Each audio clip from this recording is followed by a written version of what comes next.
ladies and gentlemen. Excuse me for how I look. I'm literally recording this minutes after waking up. So every day I end up checking the R games, and I also end up taking a look at the Nintendo Switch 2 subreddit just to keep up with actual news of video games that I care about. Then I ended up seeing this post saying, Nate the Hate confirms that there's a Nintendo Direct this month, and for some reason it's popping off. Lots of people in the comments are basically saying, this guy predicted the Switch 2 release date, which so did I, but I'm just not a big reputable leaker, so nobody's talking about it. I'm not saying anything against the dude. I'm just making one of my own videos to make my own predictions and also tell you guys the secret trick that us leakers use to predict things called a calendar. Maybe you should try using it sometimes. In fact, looking at my calendar, we had a June Direct last year, and the year before that, there was also one in September.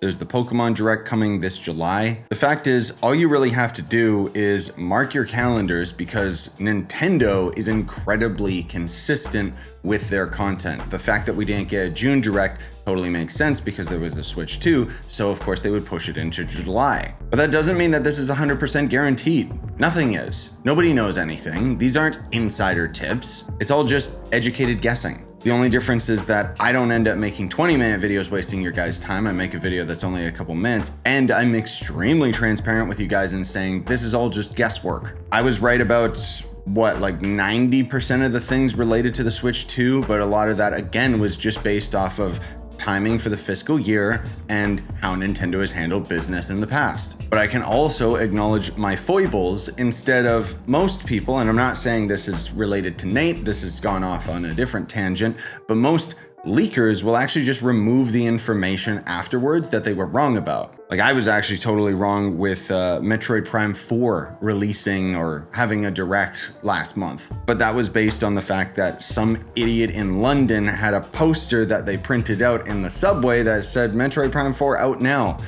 Clearly they got fired and were just completely wrong. But my copium's still clinging to the idea that the July Nintendo Direct, if we have one, will be the one that they shadow drop Metroid 4. The reason I'm so adamant about the idea of Prime 4 being a shadow drop in the first place is because it makes the most sense. Because Metroid fans like me are already sold on the product, but if they shadow drop it, then you got the hot buying temperature of people that might have skipped on the game in the first place. But anyway, there's nothing else worth talking about. I just thought that this was interesting, and I guess most of all I wanted to make this video as a kind of white knight crusade because I'm getting awfully tired of these leakers and rumors and people giving these people far too much credit for predictability. You've heard the saying, a broken clock is right twice a day. That's what I think about leakers, and that's especially what I think about Nintendo leakers, because they just throw crap at the wall until something sticks, man. But what I find funny about the generalization of the internet